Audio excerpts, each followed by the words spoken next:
সম্মানিত ভিউয়ার্স, আসসালামু আলাইকুম ওয়া রাহমাতুল্লাহি ওয়া বারাকাতুহু। আশা করি সবাই আল্লাহর অশেষ রহমতে ভালো আছেন, সুস্থ আছেন। এই চ্যানেলে আর একটি নতুন গুরুত্বপূর্ণ ভিডিওতে আপনাদের সবাইকে স্বাগতম।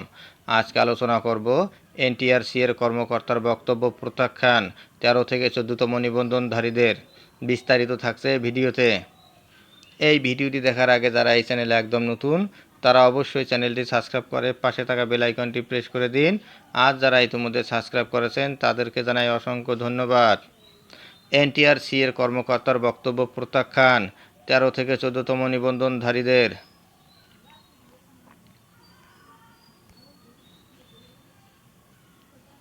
গতকাল ডেইলি ক্যাম্পাস পত্রিকায় প্রকাশিত নিউজে 13 থেকে 14তম শিক্ষক নিবন্ধনধারী ব্যাচ নিয়ে এনটিআরসি এর কর্মকর্তার দেওয়া বিভ্রান্তকর বক্তব্যের তীব্র প্রতিবাদ জানিয়েছেন 13 থেকে 14তম নিবন্ধনধারীরা। একই সঙ্গে এ বক্তব্য প্রত্যাখ্যান করেছেন তারা। একই সাথে আপিল বিভাগের রায় দ্রুত বাস্তবায়নের দাবি জানিয়েছেন তারা। বৃহস্পতিবার 12 সেপ্টেম্বর 13 থেকে 14তম নিবন্ধনের রিটকারী ঐক্য ফোরামের মোহাম্মদ মশিউর রহমান ও মোহাম্মদ আসিফের পাঠানো এক প্রতিবাদ লিপিতে এ দাবি জানানো হয়। প্রতিবাদ লিপিতে বলা হয়েছে, 13 থেকে 14তম রিটকারীদের দাবির সাথে 1 থেকে 12তমের দাবির কোনো রকম সম্পর্ক নেই। কিন্তু এনটিআরসি এক কর্মকর্তা 1 থেকে 12তমের দাবি এবং 13 থেকে 14তম রিটকারীদের দাবিকে একই কাতারে ফেলে বিভ্রান্তকর বক্তব্য দিয়েছেন, যা অত্যন্ত দুঃখজনক।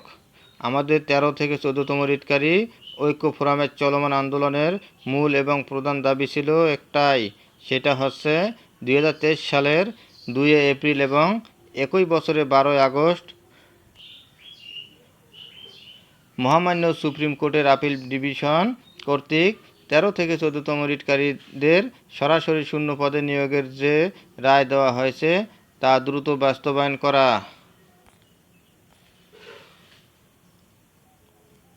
এতে বলা হয়, আপনারা জানেন 2015 সালের অধিকতর সংশোধিত গেজেট একই বছরের 30শে ডিসেম্বরের নতুন পরিপত্র এবং 2016 সালের 24শে ফেব্রুয়ারি 13তম শিক্ষক নিবন্ধন সার্কুলারে প্রথমবারের মতো শূন্য পদে সরাসরি নিয়োগের জন্য দফা 10 সংযুক্ত করা হয়। পরবর্তীতে উক্ত পরীক্ষায় প্রাক লিখিত এবং এনটিআরসি এর ইতিহাসে প্রথমবারের মতো ভাইবার মাধ্যমে চূড়ান্তভাবে 17,254 জন উত্তীর্ণ হয়। সরাসরি শূন্য পদে নিয়োগের জন্য 13তমের 17,254 জনকে উত্তীর্ণ করা হলেও এনটিআরসি কালক্ষেপণ করলে 13তমের 2,207 জন হাইকোর্টে রিট দায়ের করলে হাইকোর্ট তাদের সরাসরি নিয়োগের নির্দেশ দেন। পরবর্তীতে এনটিআরসি সেই রায়ের বিরুদ্ধে আপিল করলে আপিল ডিভিশন এনটিআরসি এর আপিল না মঞ্জুর করে হাইকোর্টের রায় বহাল রাখে এবং সর্বশেষ এনটিআরসি সেই আপিলের রায়ের বিরুদ্ধে রিভিউ করলে 2023 সালের আপিল ডিভিশন এনটিআরসি রিভিউ আবেদন খারিজ করে দেয় এবং 2,207 জনের পক্ষে থাকা আপিলের রায় বহাল রাখে।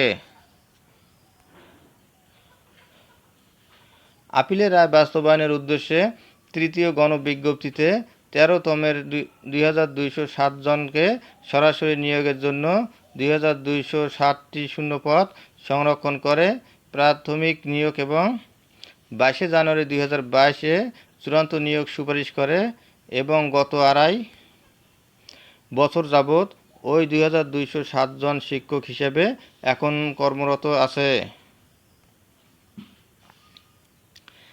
আমাদের বর্তমান রিটকারীদের বক্তব্য হচ্ছে, যেহেতু আমাদের একই ব্যাচ, গেজেট, পরিপত্র, অভিন্ন নিবন্ধন পরীক্ষার সার্কুলারের মাধ্যমে একই গ্রাউন্ডের আপিল ডিভিশনের রায় নিয়ে 2,207 জন বিভিন্ন শিক্ষা প্রতিষ্ঠানে চাকরি করছে।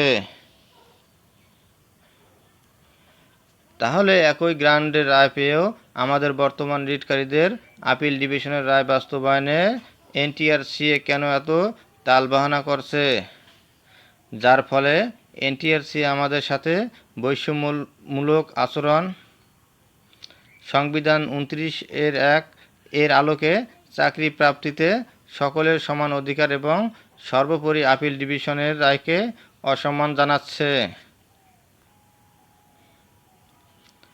তারা আরও বলেন, আমাদের বর্তমানে 13 থেকে 14তম ব্যাচের 16 সিপি এ রিটকারীর সংখ্যা প্রায় 3000 হলেও প্রকৃত চাকরি ইচ্ছুক প্রার্থী হবে 800 জনের মতো। সুতরাং আমরা আশা করছি এনটিআরসি আপিল ডিভিশনের রায়কে সম্মান জানিয়ে আপিল ডিভিশনের রায়ের চূড়ান্ত নির্দেশনা অনুযায়ী আমাদের এই সামান্য সংখ্যক রিটকারীদের প্রতি দ্রুত শূন্য পদে সরাসরি নিয়োগের ব্যবস্থা করবে। ধন্যবাদ জানিয়ে বিদায় নেওয়ার আগে আবার অনুরোধ জানাই, যদি ভিডিওটি ভালো লাগে এবং সর্বশেষ শিক্ষামূলক আপডেট ভিডিও পেতে চান তাহলে অবশ্যই চ্যানেলটি সাবস্ক্রাইব করুন। ধন্যবাদ সবাইকে।